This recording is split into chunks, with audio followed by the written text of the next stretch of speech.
Shalom, salam, damai sejahtera dalam kasih Tuhan. Kiranya kasih karunia Tuhan menyertai ibu bapak dan saudara-saudara. RHI, Renungan Hari Ini, bersama saya Pendeta Lukas Epos Koco dari Padepokan Diakonia Mitra Kinasih, akan mengangkat satu tema: 7 kunci sehat lahir batin.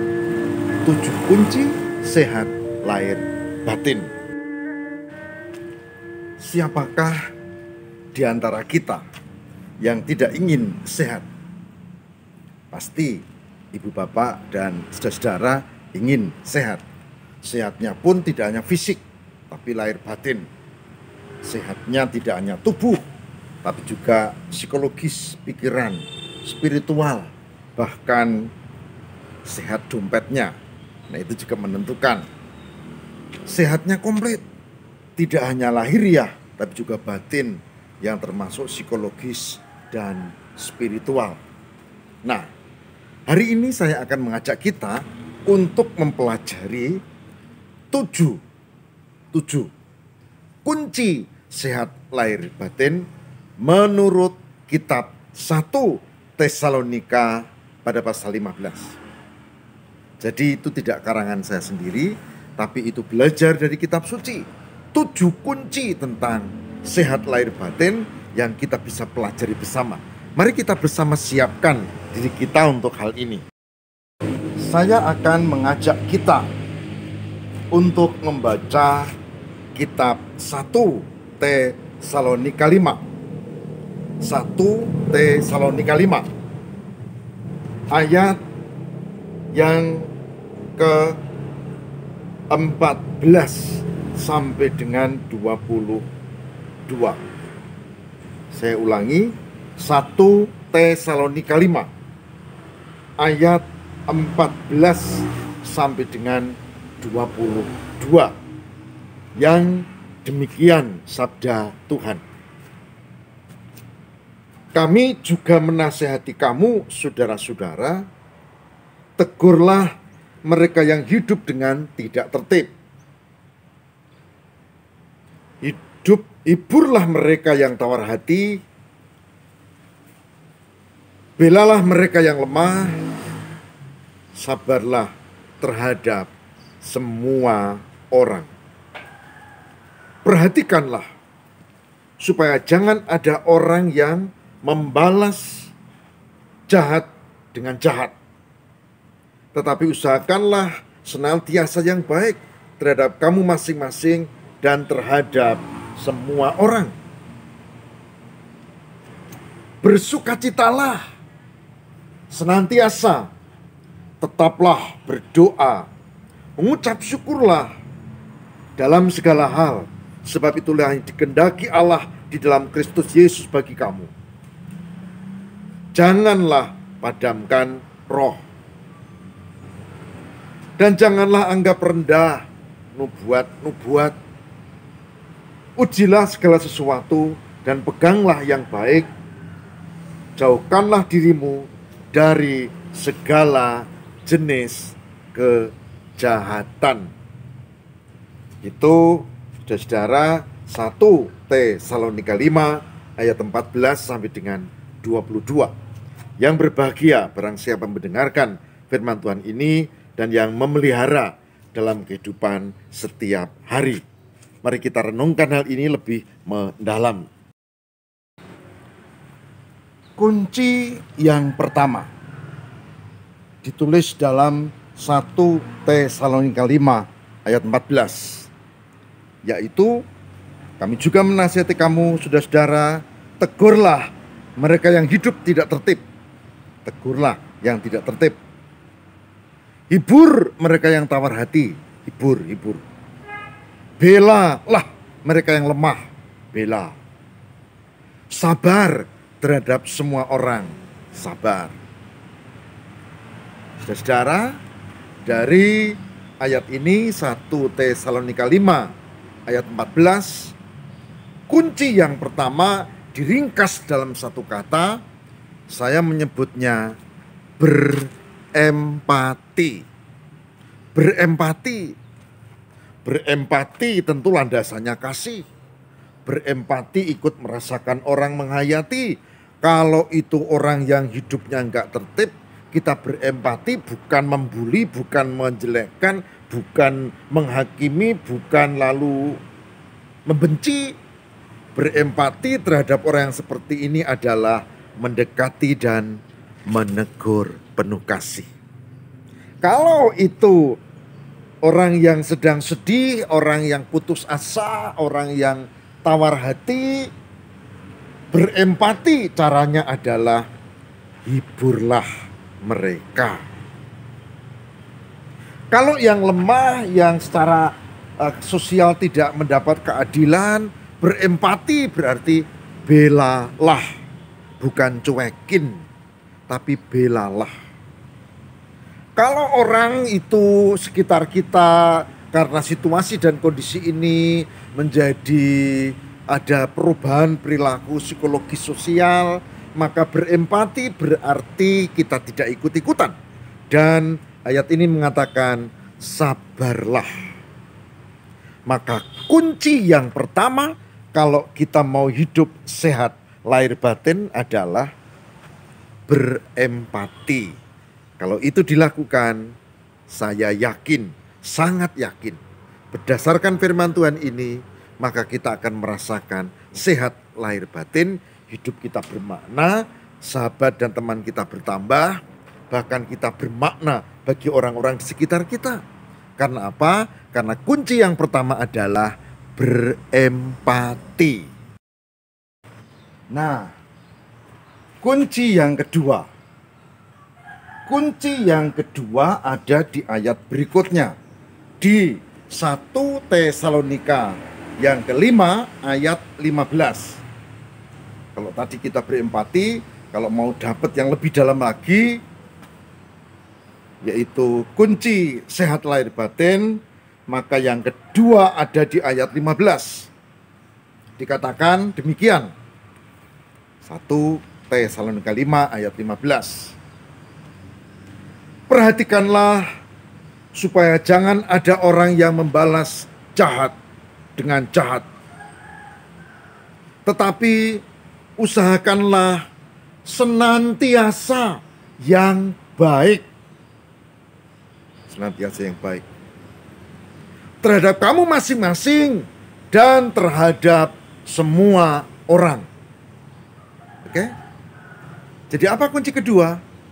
Kunci kedua adalah berbuat baik. Berbuat baik.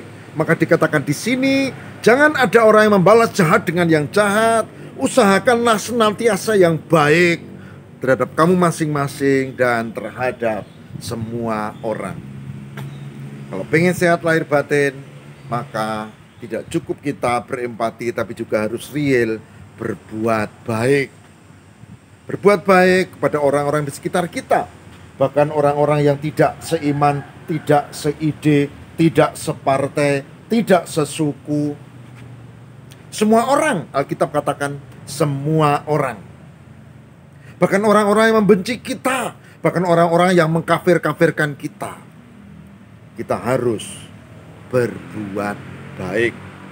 Kunci sehat lahir batin kedua adalah berbuat baik kepada semua orang.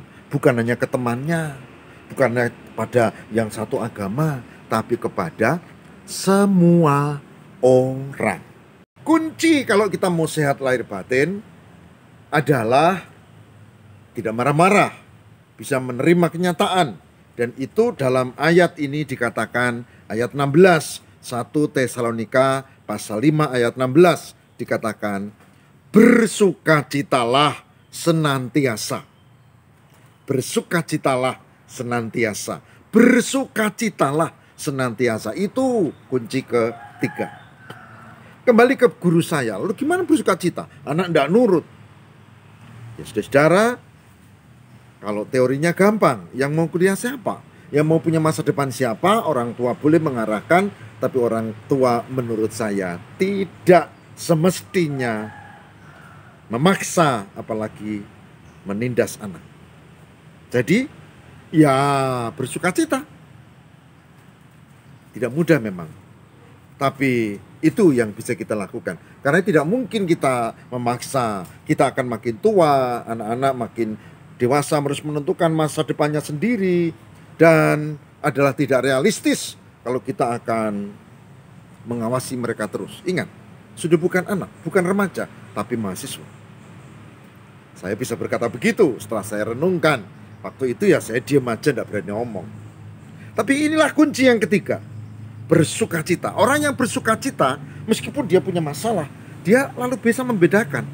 Coba guru saya tadi, karena dia tidak suka dengan anaknya yang dia dianggapnya tidak nurut, maka dia lalu tidak ramah. Lalu dia berubah perilakunya, kemudian jadi galak, gampang marah. Akhirnya ya malah tambah masalah. Tapi kalau dia bersukacita, dia tidak akan punya banyak masalah dengan muridnya. Dan saudara-saudara, saya tidak membahas itu lebih lanjut, itu hanya saya pakai untuk ilustrasi saja. Tapi yang saya mau adalah, mari bersukacita. Bersukacita, itu kunci ketiga. Semoga Tuhan memberkati dan kita mampu untuk melakukannya. Saudaraku yang terkasih, kunci keempat ada di ayat yang ke-17. 1 Tesalonika 5 ayat 17 dikatakan, tetaplah berdoa, tetaplah berdoa, tetaplah berdoa. Saudara, biasanya kalau kita punya masalah, kalau kita sakit dan tidak kunjung sembuh, kalau ada persoalan dan tidak kunjung selesai, kalau ada masalah ini urung rampung, datang masalah yang satu lagi, persoalan ini datang lagi, nambah lagi. Biasanya kita lalu meragukan karya Tuhan. Gusti Allah gini, ketika pandemi belum berakhir, beberapa orang mempertanyakan, Tuhan di mana? Kenapa Tuhan biarkan ini pandemi terjadi? Biasa, saudara, manusia seperti itu. Saya juga seperti itu. Kalau masalah-masalah kita datang silih berganti, lalu kita seolah-olah nyalahkan, ngundomono, mempersalahkan Tuhan. Lalu kita tidak mau berdoa. Tapi saudara, saya beritahu bahwa menurut kitab suci dikatakan ayat 17 1 Tesalonika 5, kunci yang keempat adalah tetaplah berdoa. Kalau sakit, Tuhan beri hambamu kekuatan untuk menjalani. Tolonglah supaya bisa disembuhkan dan pulih seperti sedia kala. Kalau ada persoalan, Tuhan, apa makna di balik ini semua? Berkatilah supaya persoalan ini lekas tuntas. Tetaplah berdoa. Kunci keempat, tetaplah berdoa. Dan jangan meninggalkan Tuhan. Berikutnya, kelima, ada di dalam ayat yang ke-18. Ini kelima, 18. Ini sedikit atau malah jauh lebih sulit ketimbang kunci yang sebelumnya. Sebab kunci yang kelima ini berbicara tentang mengucap syukur dalam segala hal. Baik, saya bacakan semua supaya kita bisa simak. Mengucap syukurlah dalam segala hal. Mengucap syukurlah dalam segala hal. Sebab itulah yang dikehendaki Allah di dalam Kristus Yesus bagi kamu. Mengucap syukurlah dalam segala hal. Saudara, ini penting karena kita tidak tahu rencana Tuhan atas hidup kita. Ada orang yang di PHK dan dia tidak punya penghasilan, sementara ada cicilan ini, ada arisan itu. Tapi siapa menduga bahwa setelah di PHK, jiwa entrepreneurnya tumbuh, istrinya mendukung, anaknya mendukung, dan akhirnya dia punya semacam kafe yang laris. Bahkan itu tidak mungkin dimiliki seandainya dia tidak mengalami masa PHK. Jadi, mengucap syukur dalam segala hal, menerima realita bukan semplah, bukan frustrasi, tapi dia mengucap syukur dalam segala hal, dia menerima dan dia berbuat sesuatu. Sedangkan kunci yang keenam adalah tetap bersemangat di dalam Tuhan. Manusia tidak hanya hidup karena gizi, udara, minum, atau makanan. Tapi manusia hidup sehat karena dia punya spirit, dia punya semangat dalam hidupnya. Dan semangat ini berasal dari Tuhan. Oleh sebab itu benar bahwa kunci ke-6 ayat 19 dan 20 adalah janganlah padamkan roh dan janganlah anggap rendah nubuat-nubuat. Saudara perhatikan rohnya dalam ayat yang ke-19 itu pakai R besar. Itu roh suci, roh kudus yang ada di dalam hati kita, yang memberi semangat kita untuk hidup, yang memberi kekuatan kita untuk bisa eksis, menjalani kehidupan yang penuh tantangan. Maka dikatakan di sini, kunci yang keenam adalah tetap memiliki semangat hidup dan menghayati kasih dan penyertaan Tuhan. Sehingga dikatakan dalam ayat 20, jangan anggap rendah nubuat-nubuat. Tetap bersemangat, itu yang keenam. Dan yang terakhir, kunci yang ketujuh, ini yang tidak kalah pentingnya untuk kita cermati bersama. Yang ketujuh adalah kunci yang ketujuh adalah ada di dalam ayat yang ke-20, 21 dan 20 yang mengatakan demikian. Ujilah segala sesuatu dan peganglah yang baik. Jauhkanlah dirimu dari segala jenis kejahatan. 1 Tesalonika 5 ayat 21 dan 22. Ujilah segala sesuatu yang baik. Ujilah segala sesuatu dan peganglah yang baik. Jauhkanlah dirimu dari segala jenis kejahatan. 21 dan 22.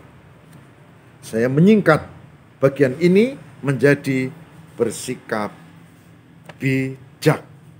Karena tahu tentang yang baik dan yang jahat, karena tahu tentang sesuatu dengan mengujinya, berarti bersikap bijaksana.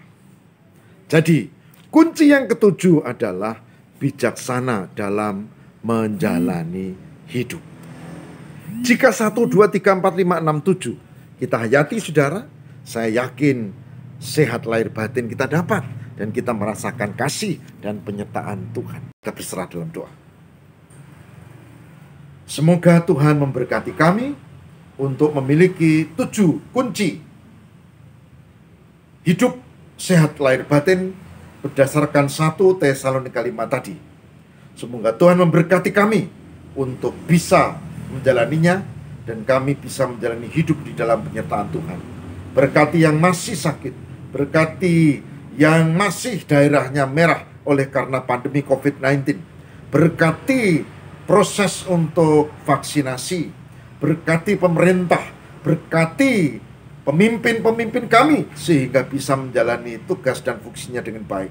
Berkati juga kami semua supaya kami bisa berbuat sesuatu setidak-tidaknya menjaga diri dan lingkungan untuk mengatasi pandemi. Tuhan terima kasih, berkatilah demi Kristus pengantara kami. Amin.